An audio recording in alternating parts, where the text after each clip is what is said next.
Welcome to our Judaism Today presentation, Confronting Intermarriage with Rabbi Alan Silverstein, spiritual leader of Congregation Agudath Israel of West Essex. Welcome back, I have to say, in your case. You're no stranger to our program. I would like to introduce you actually with regard to the subject of confronting intermarriage, specifically as a person who has probably played a leading role in the Conservative Synagogue community in terms of trying to deal with the problems that intermarriage brings to our communities. And you really probably have done more to try to deal with it in constructive ways than anyone else I know. So it's really a pleasure to have you here to talk about this, this particular subject. Where does the concept, the objection to intermarriage come from in the Jewish tradition? How far back does it go, and what's the origin of it? We have been at fault in not pointing that out to youngsters in Hebrew school and youth groups and adults, etc.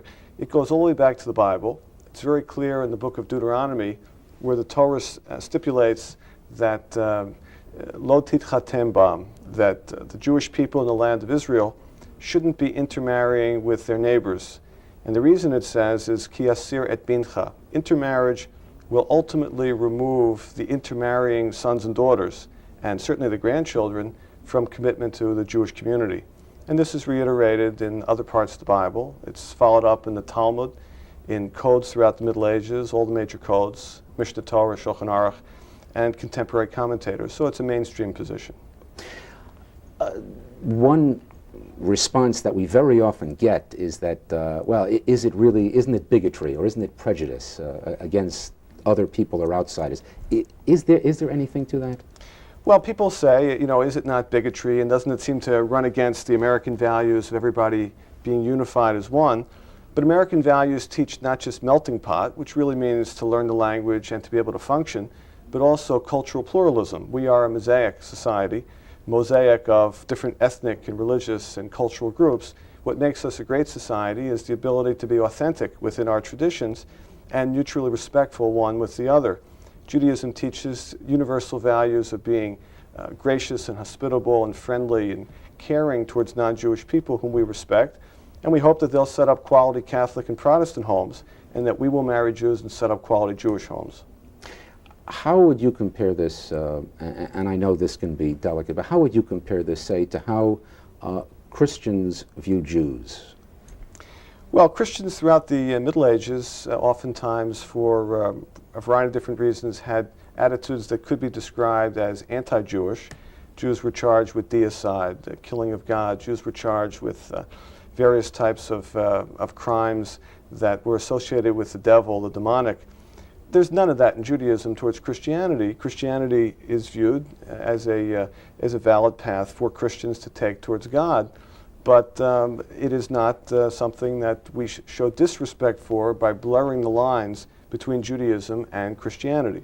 We want Christians to marry Christians, be religious in their path, Jews to marry Jews, and be committed to Judaism as we know it. This leads us to the question of how do we relate to the person, let's say, who was born non-Jewish but decides they would like to become Jewish? How do we view them? Well, some people say to me, Rabbi, it really doesn't matter whom I marry because ultimately my spouse, even if they were born not Jewish, could convert into Judaism. And that's based on the notion that we do welcome sincere converts. Many Jews by choice, as we say, have become enormous assets to our community, wonderful additions, sincere and involved and role models to us. The problem is, what is the likelihood of that? The latest data is that since 1986, nationally, 95% of interfaith marriages have not resulted in the conversion of the non-Jewish spouse. Thus, the likelihood of such a positive, conversionary, unified Jewish home resulting is certainly not very high. In looking at someone who decides to become Jewish, is there any stigma? Is there anything that they carry with them if they come into the Jewish community? Is there any taint that resides with them? According to Jewish law, once somebody converts into Judaism, they are 100% equal to someone who was born Jewish. And anybody who treats them any differently is committing an avera, committing a sin against Judaism. Someone who is sincere in their Jewishness and has made the commitment to study as an adult, for example, is making a statement of profound commitment, which should be an inspiration to born Jews as well. So if we look at how we view the non-Jewish community, we don't consider them in any sense of the word less as people, or less godly, if you will, if as long as they act in ways which are appropriate. Yet if they choose to join the Jewish community, we have no problem letting them join. But at the same time, we still try to make sure that Jewish people marry other Jewish people from the standpoint of, so that we don't lose the intimacy with the traditional teachings and the traditional system. This then says, okay, what do we do in a situation where there is going to be intermarriage, and how do we respond to it in a practical sense? Well, in our region, we've tried to pioneer in that direction with a threefold approach, which we call Project Joseph, which deals with, on the one hand, promoting endogamy in marriage. We're very anxious to set up Jewish homes.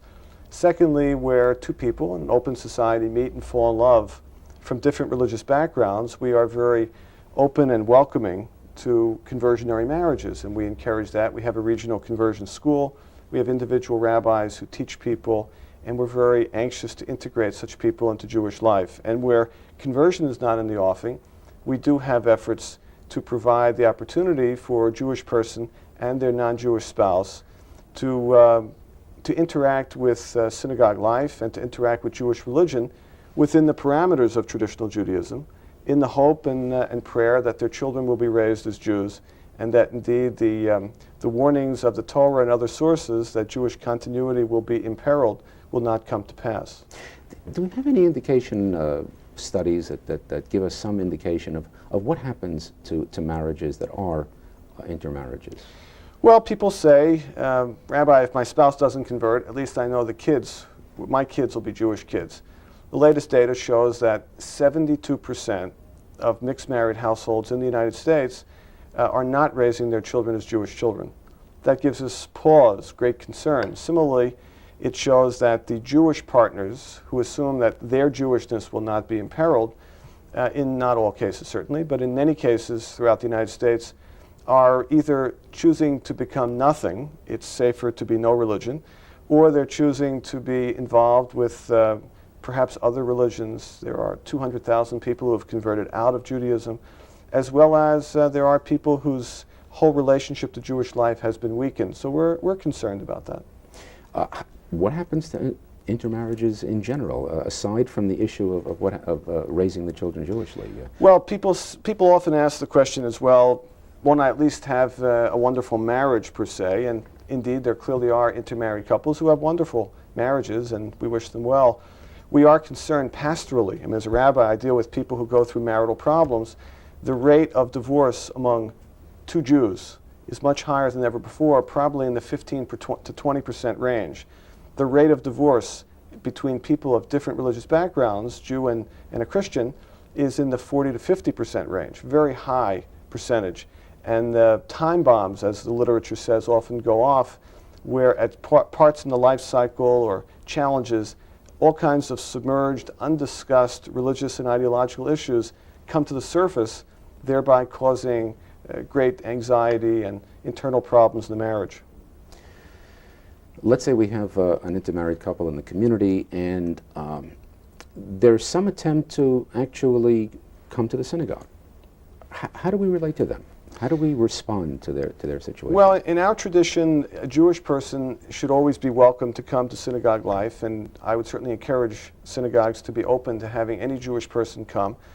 And if somebody's married to people who are not Jewish, then those people should also certainly be welcome to participate in religious services, adult education, various social activities, where the barriers, though, do have to be drawn in theological institutions, are in what I would call the sacramental aspects, just as in a Christian church, that you can't participate in the sacramental life of the church if you're not of that faith community. So it is in a synagogue. The social educational stuff, prayer, fine, but Torah aliyahs, sacramental aspects of life, participation in the membership functions that are in a religious institution, that is reserved for Jews and is open to the non-Jewish partner, certainly if they convert. One of the more difficult areas that has come up in the synagogue community is the whole aspect of leadership, of how you handle someone who may be part of an intermarriage, who wants to be who's Jewish but wants to be a leader in the community. The synagogue community, the United Synagogue community, I believe, has taken formal stands on that. Could you give us some idea of what the problem is with that? Well, the United Synagogue has tried to say that we want people to be role models to other people, and therefore we want people coming from strong, committed Jewish households to be leaders in congregational life. It's kind of hard to make a hard and fast rule because you could envision a rare case of somebody who is passionately involved in Judaism and synagogue life, who due to their own, it's biology more than ideology, falls in love with a wonderful person who's not Jewish, with whom they're in constant contact, and still is passionately, devotedly, actively involved in the congregation. In most cases, however, what they're reflecting upon is that interfaith couples often are not at the center of congregational life. They do feel distanced. The non-Jewish partner, as I say, does have limits, sacramentally and otherwise, in terms of what they can do. And as a result, that's certainly not the ideal role modeling for the rest of the congregation. Obviously, that places stress on those couples that may be, in a sense, seeking some acceptance, some standing in the community. The question that really comes up is just how far can we go with that? Do we want to isolate people, or somehow do we just want to limit them, or they indicate they're not equal in a sense? How far can we really go with that, though? Well, I think we have to be, terminology has to be, we have to be careful. In other words, synagogues are not social clubs or country clubs. If they were, then there should be no restrictions whatsoever. Synagogues are analogous to churches. Churches have a clear theological base. You open up the prayer book and there's a creedal statement. If you accept that creedal statement, you're a believer, you're churched in that church, and you're fully accessible to the religious life of the congregation. Synagogues are the same way, and that is not restrictive, that's simply a belief system, and it's open to anybody who wants to believe that. It's also, we welcome people who don't believe that to participate in the non-leadership, non-liturgical aspects of synagogue life, but that is the definition of American religion. We have to take a break. We'll be back in just a minute with our discussion, Confronting Intermarriage with Rabbi Alan Silverstein.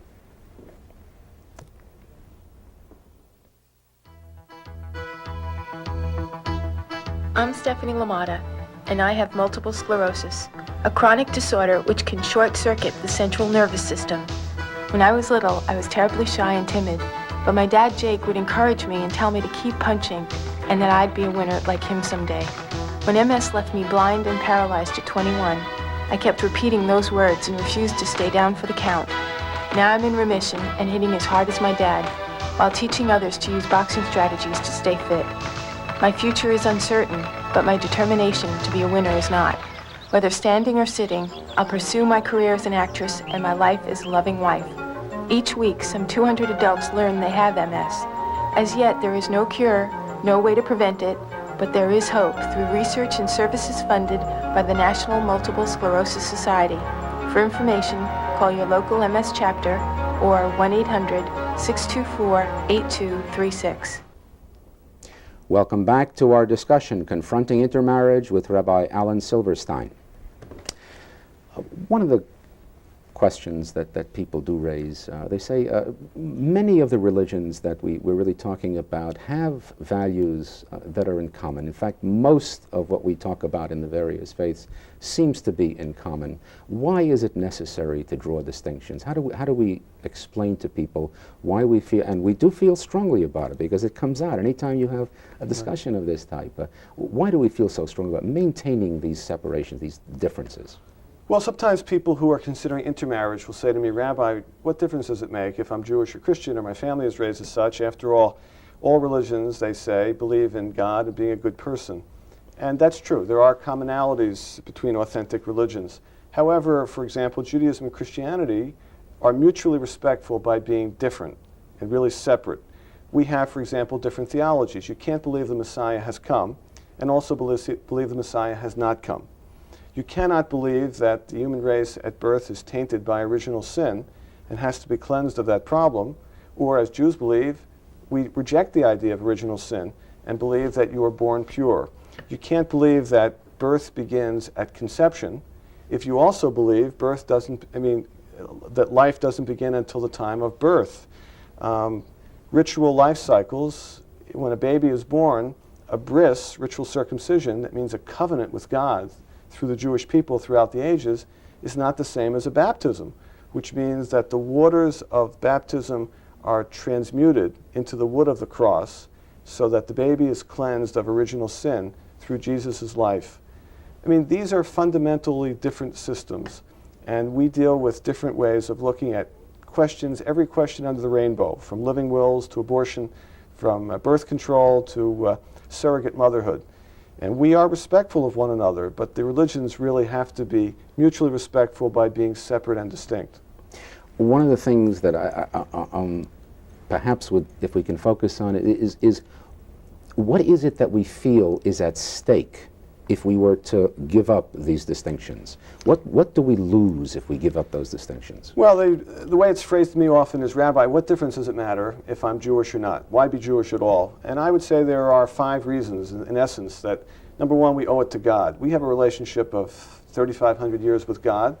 We believe in God. We believe we have a special relationship there which has to be preserved and spreading God's message throughout the ages to the universe. Secondly, we owe it to our fellow Jews. We have an expression, Kol Yisrael Arevim Ze Bazeh. All Jews are intertwined, the fate of all Jews with one another. When a Jew's in trouble in Ethiopia, we're going to do something to help out. When a Jew's in trouble in Entebbe, we're going to help. When a Jew's in Russia, we're going to help when they're in need, and the like. And we owe it to one another. We owe it to our particular families, our ancestors who struggled to give this precious heirloom of Jewishness and the choice of observing it to each generation. We don't want to be the last link in the chain. We also owe it to the world. We feel Judaism has contributed an enormous amount to the world, disproportionately so, in terms of ethics, in terms of science, in terms of intellect, in terms of morality and religious traditions and writings. And finally, we owe it to ourselves. Judaism is a great way to live your life. It's a great system. If you relinquish that, you may not realize at this time in one's life how much you're giving up. But you're giving up a great deal. Ask the many pious converts who see what it means.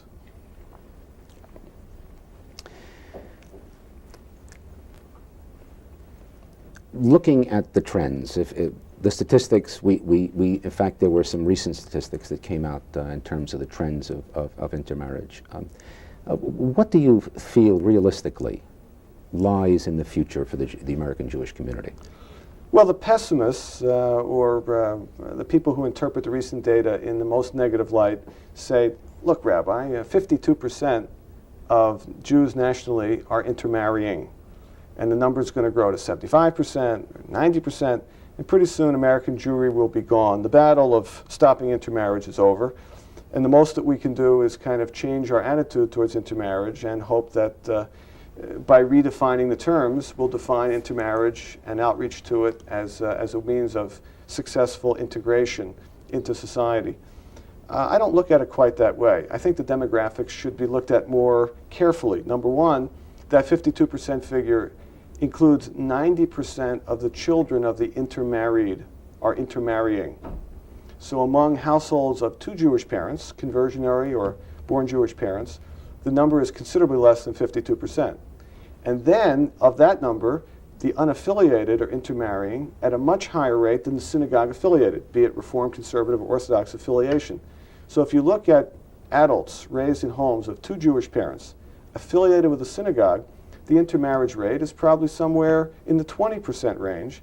And the 20% range, the increase of the past 15 years is mostly related to the fact that women who used to not intermarry very much, due to the women's movement, thank God, have equal opportunity to study away at college, away at graduate school, take jobs in the general world.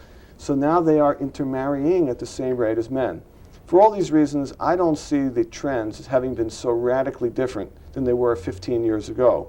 And prophecy is not something we like to engage in. Who would have predicted in the 1960s that today tremendous numbers of Jewish families would send children to day school, or that orthodoxy that was supposed to die out would be affluent and existing in the suburbs?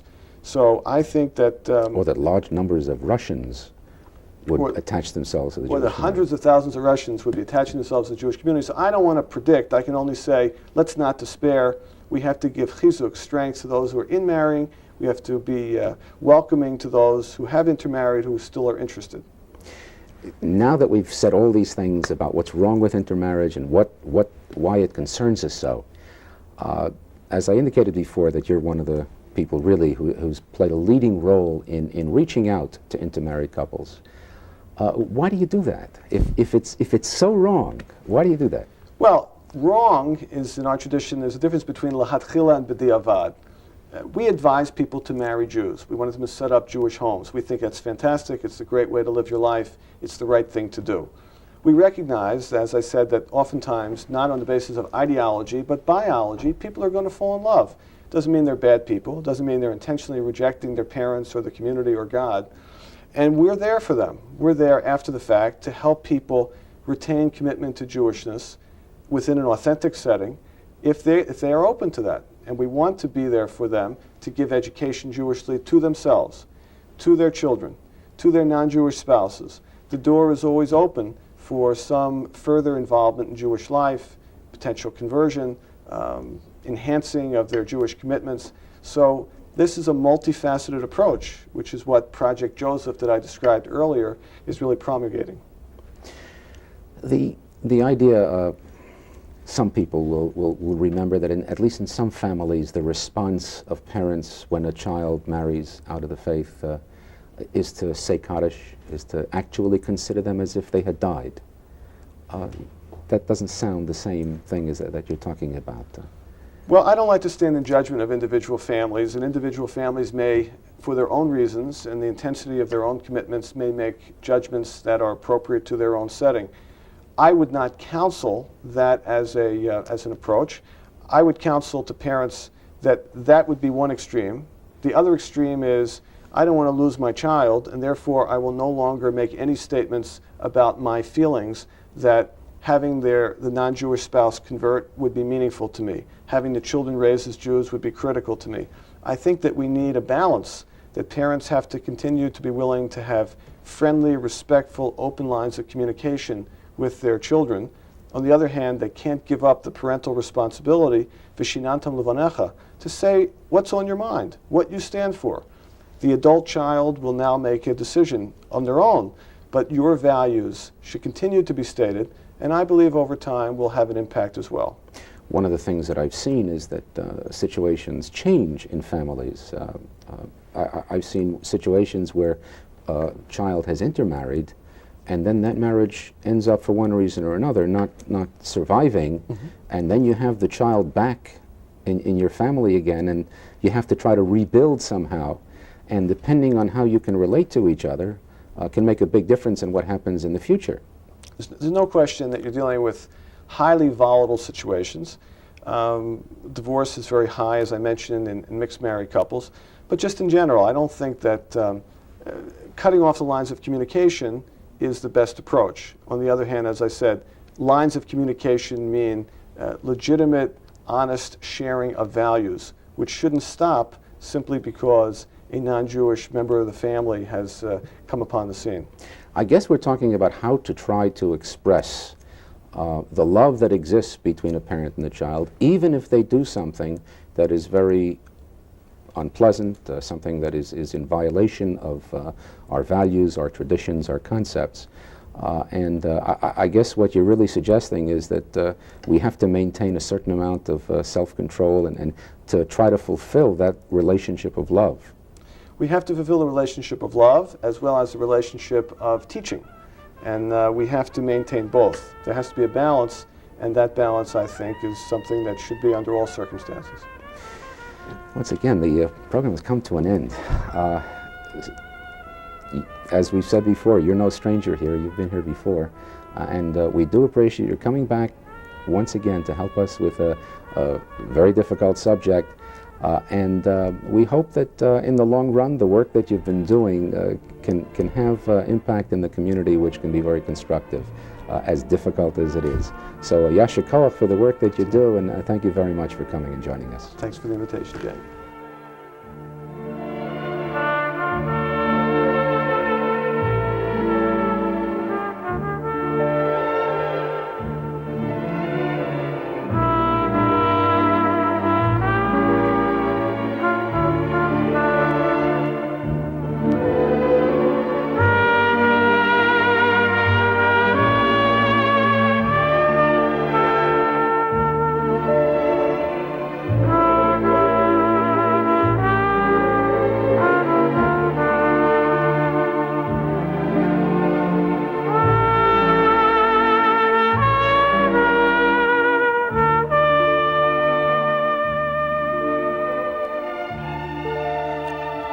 We would like to thank our guest for joining us for this program.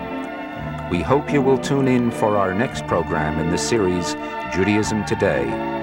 Judaism Today is brought to you by the New Jersey region of the United Synagogue of America.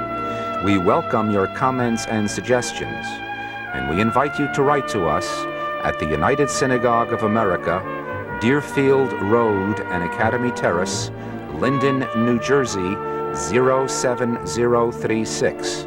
That's the United Synagogue of America, Deerfield Road and Academy Terrace, Linden, New Jersey, 07036.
Welcome to Judaism Today. Our program this evening we call Child of Abraham, and we'll explain that when we introduce our two guests. Our guests are first Pat Stolak from my congregation in Clark, actually the president of the Religious School Board of Education at this point, and Pam Schlossberg, the president of our Summit congregation. Welcome to Judaism Today. Thank you. By way of explaining the title of Child of Abraham, what I would ask you, each of you, is to give me your Hebrew name so that we can know you by that introduction. Could you tell me first your Hebrew name? Ruth Bat Abraham. Okay, and Yes. Ruth Bat Abraham. both of you. Yes. Okay. Now here they have the same names, but also the daughters of Abraham, and the question is, how does this come about? Well, as it turns out, people who choose to become Jewish take on the Hebrew name and are identified as